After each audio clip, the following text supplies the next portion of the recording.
Durante anos tentei negar o que meus olhos viam. Portas que batiam sozinhas, vozes sussurradas na madrugada e uma presença que parecia me observar enquanto eu dormia. Hoje, aos 79 anos, decidi contar o que vivi. E por que nunca mais consegui passar na frente daquela casa. Meu nome é Raimunda. Tenho hoje 79 anos. E o que vou contar aconteceu quando eu tinha 35. Naquela época, meu marido, seus pais e eu decidimos nos mudar para uma casa maior no interior do Maranhão. Era uma casa antiga, de madeira escura, com janelas altas e um alpendre que rangia a cada passo. Parecia charmosa à primeira vista, mas havia algo nela. Uma sensação estranha que eu não soube explicar.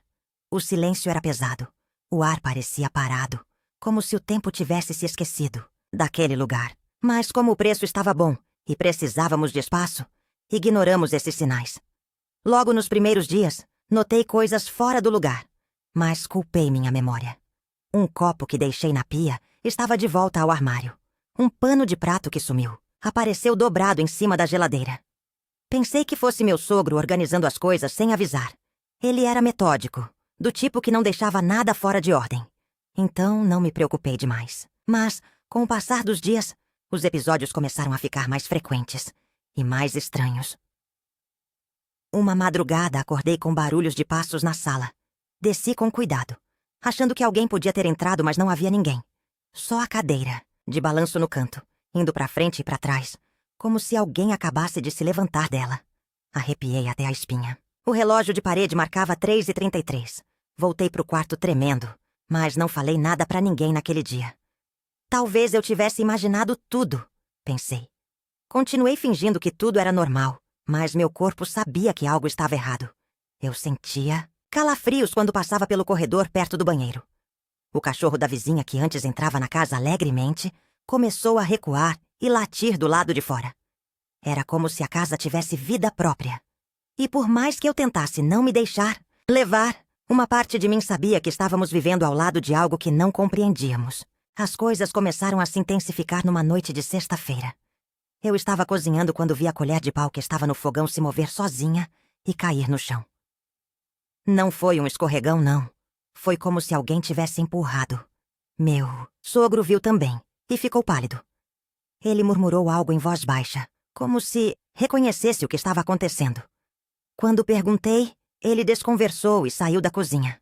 No dia seguinte, encontramos a sala toda revirada. As almofadas estavam empilhadas no canto, o tapete virado e o quadro do Sagrado Coração de Jesus de cabeça para baixo. Meu marido achou que era algum animal, mas não havia sinais de entrada. E tudo estava trancado. Aquilo me deixou assustada, mas o que me marcou mesmo foi o cheiro. Um cheiro forte de vela queimada e mofo, mesmo sem nenhuma vela acesa. Comecei a rezar com mais frequência. Todo dia, às 18 horas, eu acendia uma vela, lia o Salmo 91 e pedia proteção. Na primeira semana, parecia que funcionava. A casa ficava calma, silenciosa, quase acolhedora. Mas depois, era como se a casa se revoltasse contra isso. As portas batiam sozinhas durante a oração. As luzes piscavam. E certa vez a vela apagou com uma rajada de vento, mesmo com as janelas fechadas. Foi quando minha filha pequena, com apenas 4 anos, começou a conversar com alguém invisível. Ela dizia que a Senhora do Espelho contava histórias para ela antes de dormir. O espelho do quarto dela era antigo, herdado da bisavó, e eu nunca gostei dele. Fiquei tão perturbada que cobri o espelho com um pano e levei minha filha para dormir comigo. Era nítido. Algo estava tentando se comunicar, ou nos assustar. Com medo do que estávamos vivendo, fui até a casa da dona Zuleide, uma senhora antiga da vila que sabia de tudo sobre todo mundo. Quando contei sobre os fenômenos, ela apenas me olhou séria e perguntou: "Vocês estão na casa do finado coronel Tibúrcio, não é?" Meu coração gelou. Não fazia ideia de quem era esse homem. Então ela começou a contar. Segundo Dona Zuleide, o coronel era um homem poderoso e cruel. Vivia naquela casa com 3 empregados que desapareceram misteriosamente. Dizem que ele fazia rituais estranhos e que morreu sozinho, aos berros, trancado no quarto. Após sua morte, ninguém ficou muito tempo na casa. Todos que tentaram morar lá acabaram saindo às pressas, sem explicar o motivo. A história era conhecida, mas ninguém teve coragem de me contar antes. Voltei para casa com a sensação de estar carregando chumbo no peito. Agora tudo fazia sentido. O peso no ar, os barulhos, os objetos se movendo. Meu marido achou que era exagero, mas até ele já estava ficando nervoso. Passava mais tempo fora, inventando serviço, qualquer desculpa para não ficar sozinho dentro de casa. Eu sentia que estávamos sendo vigiados o tempo todo. Uma noite resolvi entrar no antigo escritório do coronel, que ficava trancado desde que chegamos. Quebrei o cadeado com um martelo. Lá dentro tudo estava como se o tempo tivesse parado. Livros empoeirados, velas derretidas, um crucifixo torto e um caderno velho com anotações em latim. Quando toquei no caderno, senti um arrepio subir pela coluna. Era como se eu tivesse acordado algo que estava dormindo há muito tempo. Depois que entrei naquele escritório, as manifestações pioraram. Era como se a casa tivesse acordado de um sono profundo e agora estivesse irritada. Cadeiras se arrastavam sozinhas. A vitrola ligava à meia-noite tocando músicas antigas. E passos ecoavam mesmo com todos dormindo. Eu mal conseguia dormir e emagreci 8 quilos em um mês. O medo me consumia. Certa madrugada, ouvi minha filha chorar desesperada. Quando corri até o quarto, ela estava encolhida no canto, apontando para o espelho coberto. Ela me chamou, dizia tremendo. Tirei o espelho do quarto naquela mesma noite e quebrei ele no quintal. Enquanto os cacos voavam, ouvi um grito abafado, como um lamento vindo de dentro da casa. Aquilo me fez desabar no chão. Meu sogro, finalmente, resolveu falar. Ele disse que já suspeitava da história da casa, mas não queria assustar ninguém. Contou que, quando era jovem, ajudou na remoção de um corpo enterrado ilegalmente no terreno.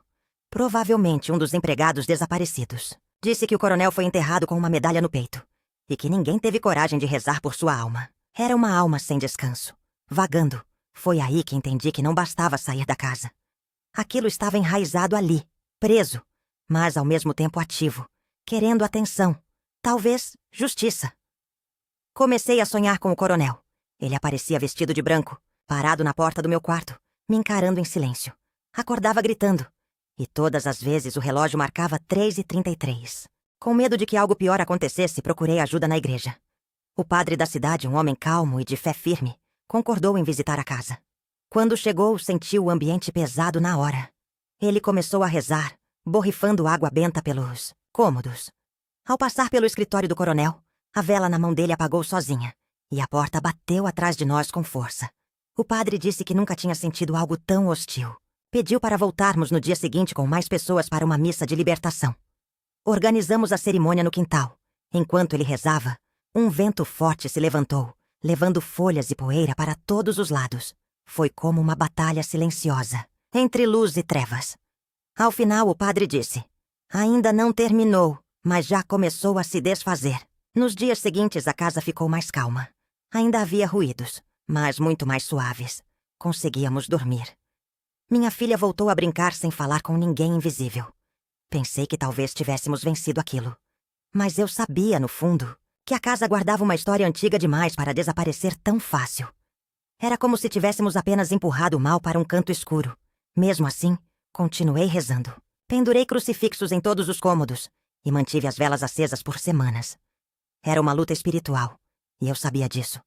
A cada noite em que o silêncio reinava, eu agradecia. E a cada estalo no teto ou sombra suspeita, meu coração disparava, lembrando do que enfrentamos. Depois de meses nessa luta, tomei uma decisão difícil. Precisávamos sair dali. Não importava o quanto amássemos aquela casa. Ela não nos queria ali. Conversei com meu marido, que finalmente concordou. Vimos o quanto a casa tinha mudado. Nossa filha, tirado minha paz e destruído nossas noites. Era hora de ir embora e buscar um recomeço. Encontramos uma casa simples na cidade vizinha. Pequena, mas cheia de sol e vizinhos por perto. A sensação de leveza quando saí daquela casa maldita foi imediata. Era como tirar uma tonelada das costas.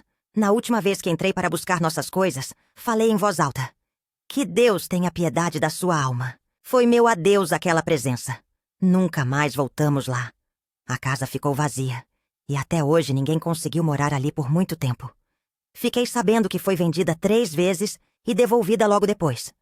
Os moradores sempre relataram coisas estranhas. Nunca tive coragem de passar nem na frente. Aquilo ficou para trás, mas as marcas em mim, essas ficaram.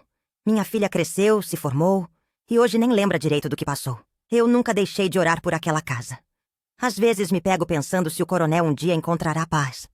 Talvez sim, talvez não. Mas uma coisa é certa. Há casas que guardam dores tão profundas que se tornam parte das paredes. E essa, com certeza, era uma delas. Anos se passaram, mas aquela história ainda vive em mim. Hoje, como avó, vejo o quanto é importante ouvir os sinais. Nem sempre o que parece uma boa oportunidade vale o preço que se paga. Eu fui teimosa e quase perdi a mim mesma tentando entender o que não se explica. A fé foi minha salvação. Sem ela, talvez eu não estivesse contando isso agora. Aprendi que há lugares que absorvem a energia do que aconteceu neles. Não é só superstição, é realidade. Quando você entra em um ambiente e sente algo errado, ouça seu corpo. Ele sente antes de você entender. E se for preciso, tenha coragem de sair. Não espere que algo pior aconteça para tomar atitude. Muita gente acha que histórias assim são exagero. Mas quem viveu sabe. Eu não ganhei nada inventando isso. Pelo contrário, perdi noites de sono e carrego cicatrizes que ninguém vê. Por isso resolvi contar. Porque se minha história puder alertar alguém, então já valeu a pena. O invisível existe, e nem sempre é benigno. Hoje, cada vez que ouço um estalo em casa, ainda paro e observo. Mas logo sorrio. Porque aqui, onde moro agora, só mora a paz. E é isso que desejo para todos. Que nunca precisem viver o que vivi. Mas se viverem, que tenham fé. Porque até no meio da escuridão mais densa, Deus pode ser a nossa luz. Se você chegou até aqui, obrigado por ouvir minha história.